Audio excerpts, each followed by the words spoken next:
Hey guys, my name is Vishal and I welcome you all to yet another session by Edureka. In today's session, we are going to talk about AWS Config. But before we do go ahead and unravel various nitty-gritties of this particular topic, let's take a look at the offerings of this particular session. First and foremost, I would be talking about what Amazon Web Services is. It is important we understand what this is so that we can go ahead and unravel the other services or the topics that we are going to talk about. Next, I would talk about what is AWS Config in particular and would also understand what does it do exactly. Then I would talk about different terminologies that surround this particular topic. And finally, I would finish things off with the demo part. So let's not waste any time and quickly jump into the first topic of discussion, that is what is Amazon Web Services. Now, if you talk about cloud computing, we all know that these days data is moving to cloud. Almost everything is moving to cloud, whether you talk about applications, whether you talk about your overall infrastructure, whatever it is, people these days prefer cloud. Why? Because it lets you do cloud computing or computing rather in much better way than what you could do on your on-premise architectures or infrastructures. That is why we see this modernization or this adaptation rather. And since everything is moving to cloud these days, we need proper cloud service providers that provide us with various services that help us carry out cloud computing on this platform or on the cloud rather. So when you talk about these cloud service providers, you cannot shy away without talking about AWS, which is one of the most popular cloud service providers in the market. Now, if you talk about Amazon Web Services, it lets you do various things. It started off with some basic services like compute services, database, storage, content delivery, virtual private networks, etc.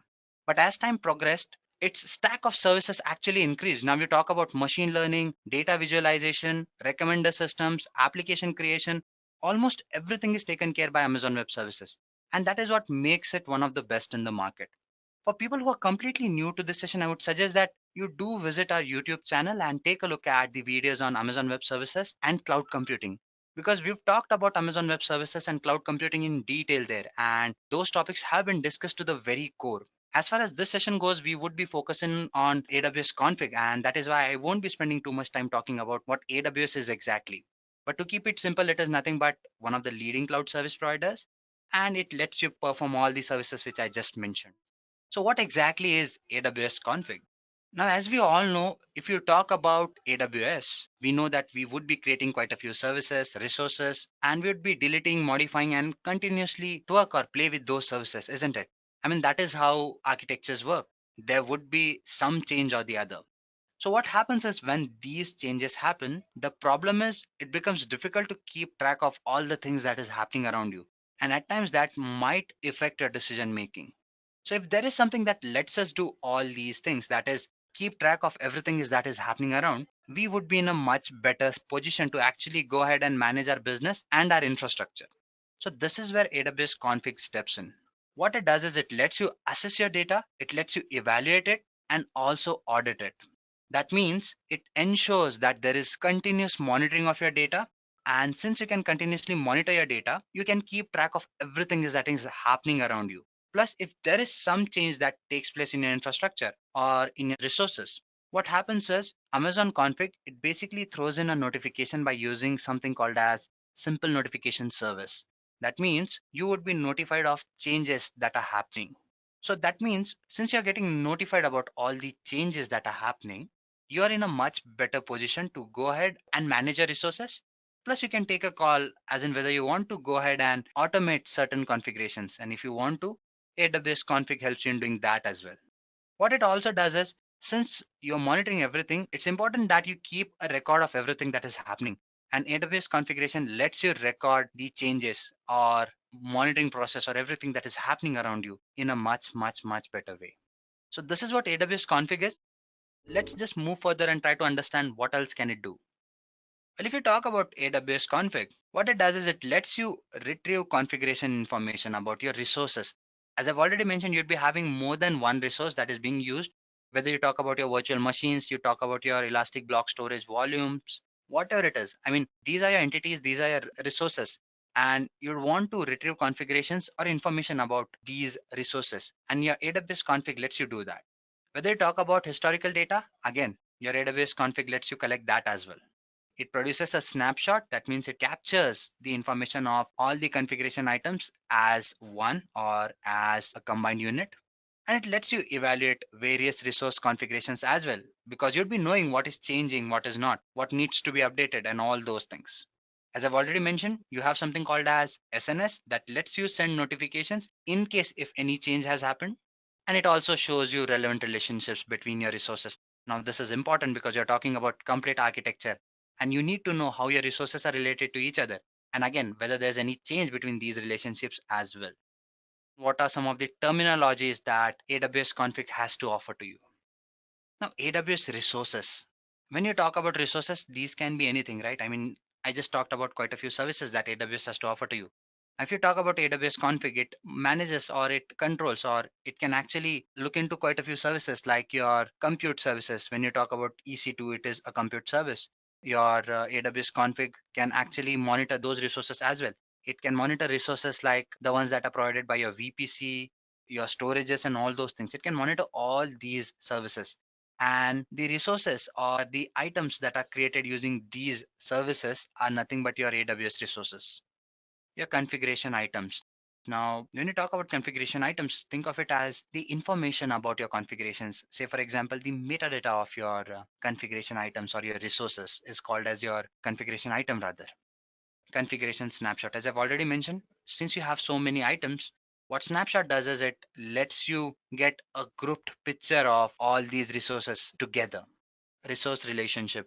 Now, as I've already mentioned, if you're looking at a bigger picture, you need to understand how resources are related to each other. Say, for example, your EC2 instance might have some volume attached to it, right?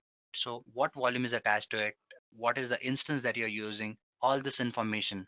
This can be predicted or depicted by using your resource relationship. And the relationship between these entities or resources is called as basically a relationship, as in how everything happens between two or more resources, or how do they exactly communicate with each other. Configuration stream. Since we are talking about monitoring your data, now there would be a track kept of everything that is happening. Suppose some resource gets deleted, something gets added, right? So this needs to get added in the flow that you have. Like, okay, at this time a resource was created, at this time this was deleted, and this was added to it. So these items that get added into a particular stream or a particular flow, this flow is called as your configuration stream or your configuration flow rather. Configuration recorder. As I've already mentioned, since you're talking about monitoring, it's important that all the events or actions that are happening around you, those get recorded. And your AWS config or your AWS config recorder lets you record all those things. What I'm going to do is I'm quickly going to switch into my AWS console and let's just go ahead and take a look at a demo and understand what AWS config is and how does it actually look when you do go ahead and implement those things practically. So stay tuned and let me just switch into the demo part, guys. So yes, guys, what I've done is I've gone ahead and I've switched into my AWS console and this is how it looks like. For people who are completely new, they should have a free tier account in order to use AWS services. Now, what is a free tier account? Let me give you a quick overview of it. If you just search for AWS free tier, you would be redirected to this page and you can see AWS free tier. You can click on it and this is what you'd have. Now, what this page indicates is you can use certain services provided by AWS for free. You can see them here. These are some of the popular services. You have your EC2, which is a compute service, QuickSight, an analytics service. Basically, it is for data visualization. You have your RDS, which again is a database service. For storage, you have Amazon S3, that is simple storage service, and their capacities and their stretches are also given. As in, you can use Amazon S3 where you can store 5 GB of data. And if you talk about AWS Lambda, you can have free requests that is 1 million in number. So depending upon the service, you have different types of usages that are made available to you for free. And this free tier, it actually extends for one complete year. So you can use these services in that course of time. If you do exceed these services, as in the limits that are specified, you might be charged. But do not worry, AWS would actually go ahead and notify you as in, okay, this is the amount that you've used and this is what you're supposed to pay. That is if you exceed it. You can also go ahead and set alarms so that you would be notified if you exceed a particular limit. Suppose you have X amount of limit. Probably when you reach the 80% of limit, you can set an alarm for it saying that, okay, if I reach this limit, give me a notification. So you would be notified and you won't be charged anything. Yeah, to create an account, you need your card details, maybe a credit card and even debit card. I've tried debit card. Debit card also works. You have to go ahead, sign into the console, and certain details would be asked as in, okay, why do you need to use this account? What is your email ID? and the card details, and you'd be good to go.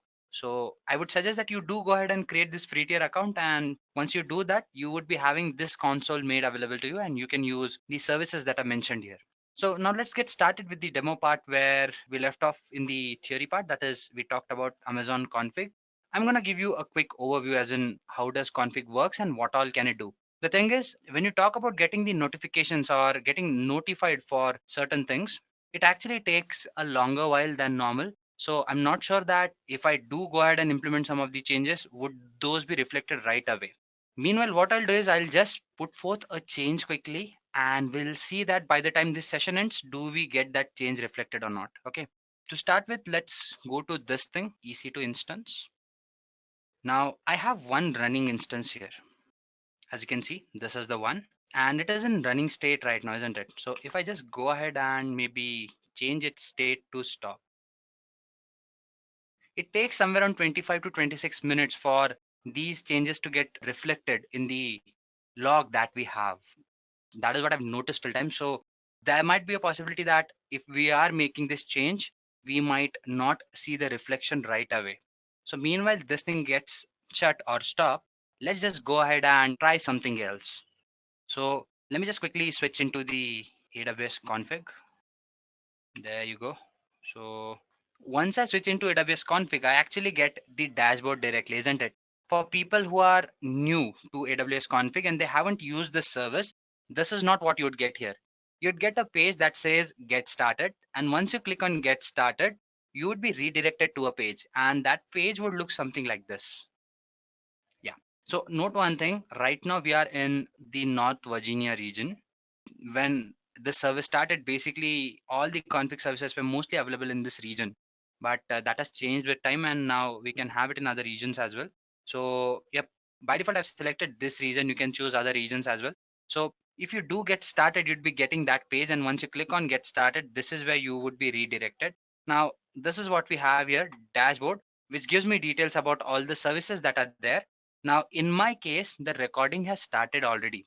Might not be the case in your situation. So when you do start the recording, whatever changes that happen with the resources in this region would be reflected by your config service, and your services would be like given here or shown here in this dashboard itself. So let's just go ahead and see what you have to do exactly. As you can see, the recording is turned on for me. So my state is getting recorded right now, whatever is happening here with my resources.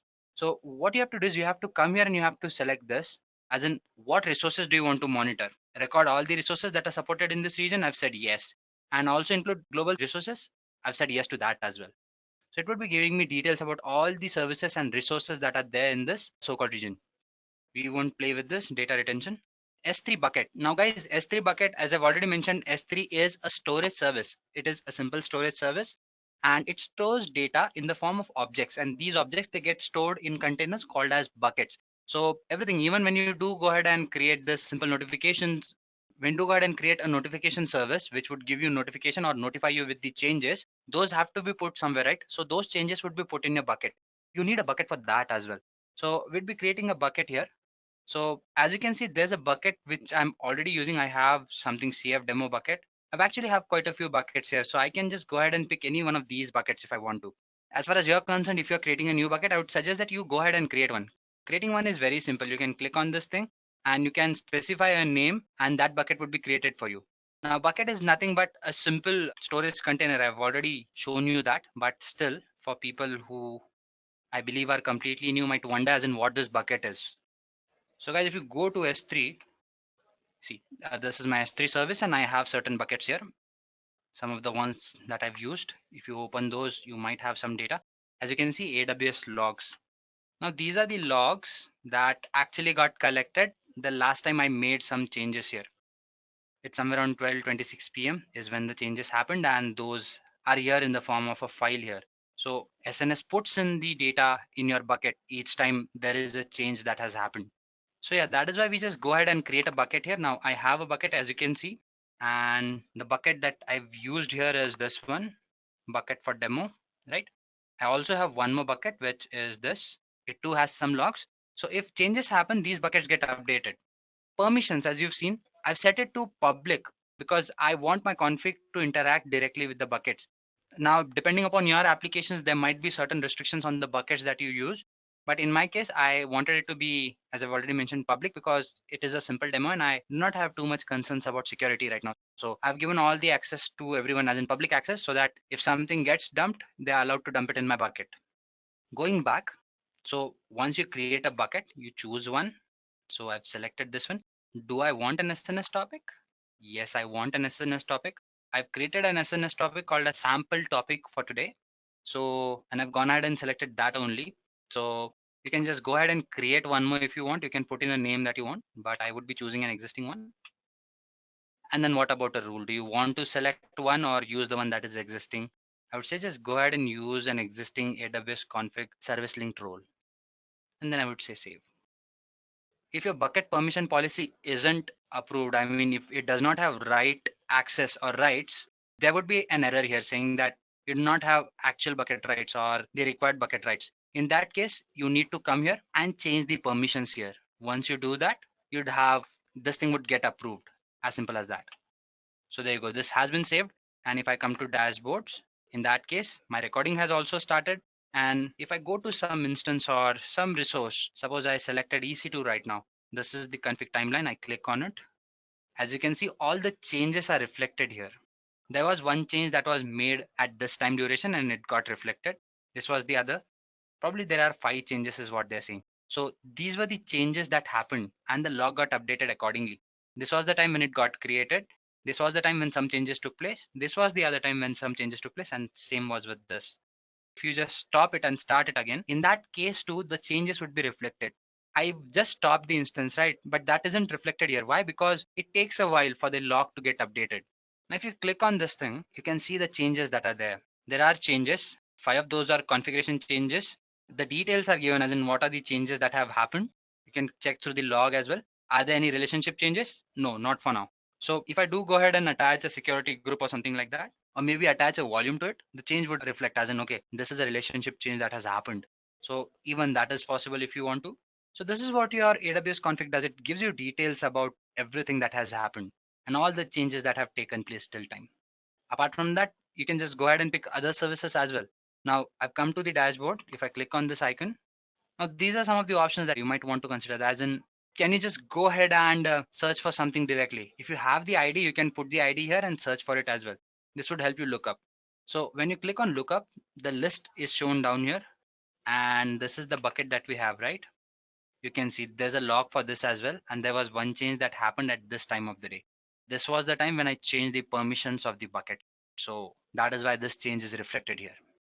Whatever changes that are there, that would be given here. Plus, one more important point that you need to know is when you do go ahead and make certain changes, not all the changes would be monitored directly. For some changes, you have to set up certain policies as well, or have to configure some other things as well. For example, if I come to my EC2 instance, if I click on this icon, what you can see here is if I scroll down, I have monitoring enabled, right? So I need my monitoring to be enabled for this instance to get monitored. In my case, what happened was when I started using AWS and AWS Config Service in particular, when I created an instance, monitoring wasn't enabled by default. So I did go ahead and make some changes, but those were not notified and I was wondering why is that the case. For that, I had to go ahead and enable monitoring as well. So I did that. And how do you do it? You go back to services, say EC2. It would give me a list of my instances here. Okay, this is the stopped instance. You can just click on it and this is the option here, monitoring. You have to say enable. Once you do it, it's good. You can just go ahead and look for tags as well. Now, if I go back to my config, the internet is a little slow for some reason. So yes, that is a little irritating at times. There you go. Yeah, I open my EC2 instance. Yeah, this is what it is. Now, while looking for it, I can search it in different ways as well, based on the compliance status, tag, and resources. So that is what happens. And once you do go ahead and create an instance, and if you put in all these properties, monitoring would be enabled. But then again, to reflect some other changes. Now, if I open this instance, I get all the changes shown here, right? As in this is what has happened. But for that, I also need to create an inventory first. If you click on it, it says manage instance inventory is unavailable. To configure an instance for an inventory collection, go to this console. Now, this is where you'd get all the information as in why do you need an inventory and how do you create one. It's very simple. You can just come here and say AWS management. Sorry, it's AWS systems management. So you have the systems manager here. If you scroll downwards, go to insights, you actually have the option of inventory, and you can just say set up an inventory. It would ask certain details as in what is the name and by when do you need to get notified. Schedule 30 minutes. After every 30 minutes, data would be collected in your inventory and that would be reflected on your config service. That is why it takes a little longer than normal time is what I've told you. So when you do make changes after this duration, the changes would be reflected in your so-called config service for each individual resource. So once you do that, come here and set up an inventory and the inventory would be created. And once you do that, you can come here and view all the changes that is in your AWS config service. One more thing, guys, if you want to get notified in the form of emails, we've actually gone ahead and set up a SNS topic, right? So you can actually go ahead and subscribe for that thing as well. For that, you have to search for simple notification service and this dashboard would appear. So if you click on topics, it gives you an option. Do you want to create a new topic? You can say yes if you want to, or you can use the existing one as well if you have any. Now, in our case, we had created one, right? There you go. This is the one we had. So I have a subscription to this topic. You can just click on it and say actions. You can say subscribe to this topic. And to do that, it would give you an option. How do you want to subscribe? You can just click on email here and enter some email ID and put in that email ID here and just say subscribe. Now you have your topic ARN, you have your protocol and you have the endpoint. And once you click on create, I'm canceling it right now. Once you click on create, you'd be given a notification in your email ID or in your email account basically. Subscription confirmation. You have to click on this link and your account would be created. So you'd be getting notifications each time there's an update, like it is in my case. As you can see, these are following updates and I've been notified with the updates, whatever have happened. This is the latest one, guys. See, it's 3:21, the time duration. I updated the account details is what it is saying. What I did was I actually stopped my instance, right? So that is what it notified me for. As in, okay, this is the change that has happened.